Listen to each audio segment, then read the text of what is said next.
Hello, I'm Robert Marshall, locksmith for New Jersey City University here in Jersey City, New Jersey.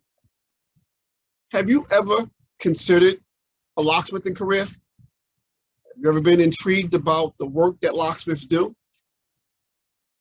Do any of you even know what a locksmith is? And I'm not being facetious. There are carpenters that do work as locksmiths. There are maintenance individuals that do work as locksmiths. If you go to a hardware store and the guy that's cutting the keys, sometimes they consider him a locksmith. Just because you cut keys does not make you a locksmith. So that's not a shot at those individuals cutting those keys, and it's not a shot at anybody else. So in my last video, I spoke about how I got started. Let me go a little further into details because I got a question on that video of how could someone begin their career in locksmithing.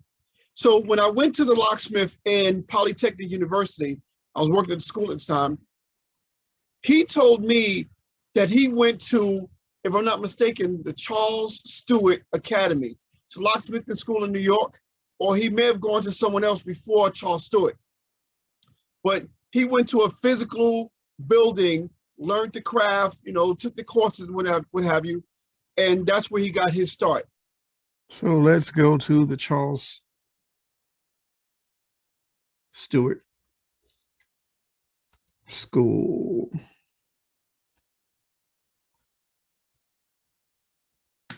It's in New York.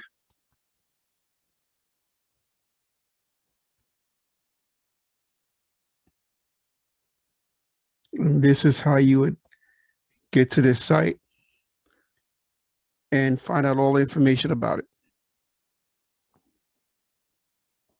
CharlesStewartSchools.com.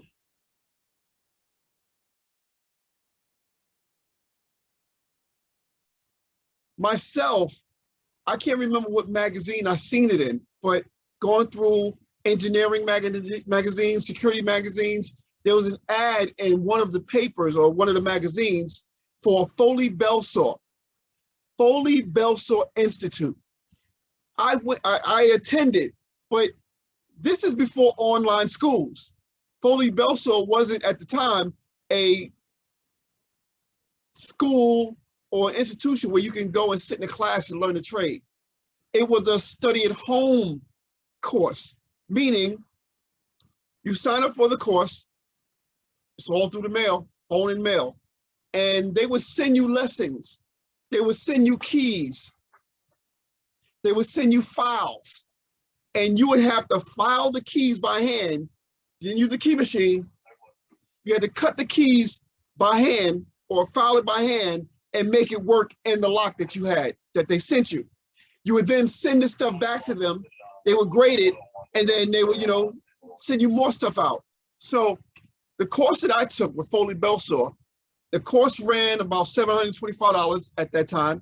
And they also gave you a key machine upon the completion of you doing when you finish the course, they guaranteed you a key machine. They would send you padlocks. They would send you lock picking tools. They would send you all the tools that you need to learn what you needed to learn, do the assignments, whether it be filing the key, opening the padlock, pinning the padlock. You would send the stuff back, they grade it, and that's how that. Now, I knew of locksmithing prior to taking this course. I had a working idea. If you're a guy or girl that is handy with your hands, you know how to use a hammer, you know how to use a screwdriver, you can take some things apart and put it together. If you have that basic technical understanding of just basic how things work, you can do locksmithing. Locksmithing is not hard. It's not hard. It takes patience and a little focus. So took the Foley Bell Saw course, passed the Foley Bell Saw course. Next would be Foley Bell Saw.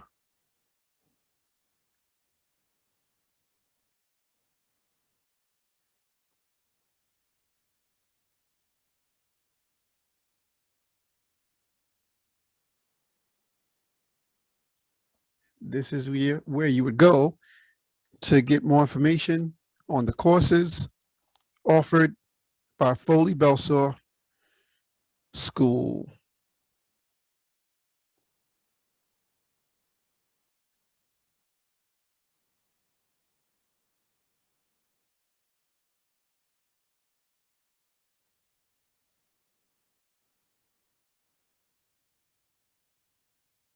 They gave me a key machine, and that's where I really got my start.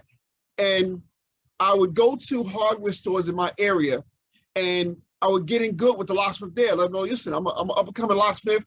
I'm looking to run my own business. And if you don't have someone installing your locks, give me a shot. I would give them my business cards.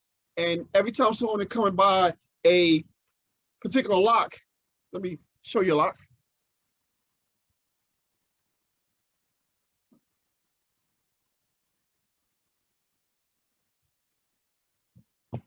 Popular lock. Almost everyone has this on their door, at least in the area I'm from. So it's a Seagull lock. Now, or they would call it a Jimmy proof lock. Now, people would go to the store, buy these locks, and wouldn't have anyone to put it in. So they would call me to go actually add this onto the door. The door just has a bottom lock with a knob lock or handle at the bottom, but nothing at the top. They wanted a secondary lock on their door to be more secure. So I put in hundreds of these, and that's really where I got my skill from. And I learned, I honed my craft with a lot of these locks and deadbolts and mortise locks. So what can you do? You're looking to get into locksmithing. What can you do? You can go to Foley Belsaw, or you can contact Foley Belsaw. They're still in existence today, and you can take their course. If you happen to be in the New York City area, New York or the tri-state area, the College of Technology in Brooklyn, New York, I believe also still has a locksmithing school, a locksmithing course that you can take. And the College of Technology,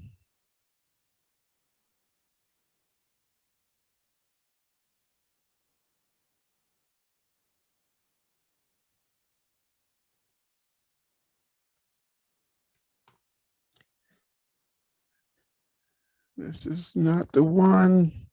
That's not the one. Locksmith class. Okay, this is New York City College of Technology. It's in Brooklyn, New York. This is the course and the course amount and the information that you would need to look into it. Okay.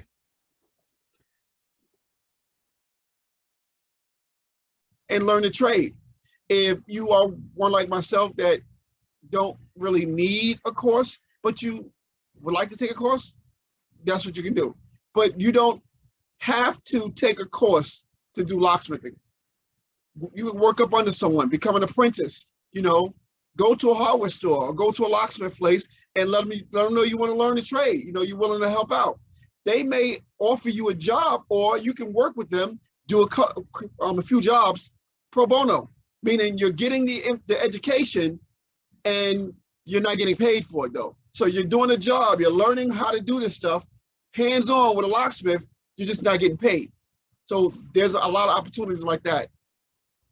But that's my suggestion on what you could do, how you would do it, as far as getting involved with locksmithing. So get involved, good luck. It's a very good paying job. In-house would be a school, a hospital, a prison, a psych ward, a nursing home. That's in-house locksmith, where they have a locksmith on site, on a job, does a job. Commercial now is where you get in a van and you work out of the van, or you in a brick and mortar store, a locksmith store, a shoe repair place that has a locksmith place that cuts keys, but they also put in locks. Home Depot, they cut keys, but a lot of people buy locks, they need them installed. Sometimes people go to these stores and they want their locks swapped out. So you're not cutting a new hole in the door, you're just taking the existing lock out and putting a new one in its place. That's good to learn. Work on your own locks at home. Take it out, put it back in. Get the practice. Anywhere that there's a lock, work on it. Take it apart, see what it looks like, you know, in your hand, and make sure you can put it back on. And that's more or less how you get started in locksmithing. So all the best. Have any questions and concerns, email me. I'll put my email here. Or, you know, leave a comment in the bottom of this, in the comment section below. Thank you for watching. Click like, subscribe, encourage me. Let me know if you like this content and you want me to keep going with this and add some more, because I do have a lot of tips, strategies, techniques, and stories. I got a lot of stories of locksmithing, a lot of stories. So thank you for watching. Stay tuned, there's more coming.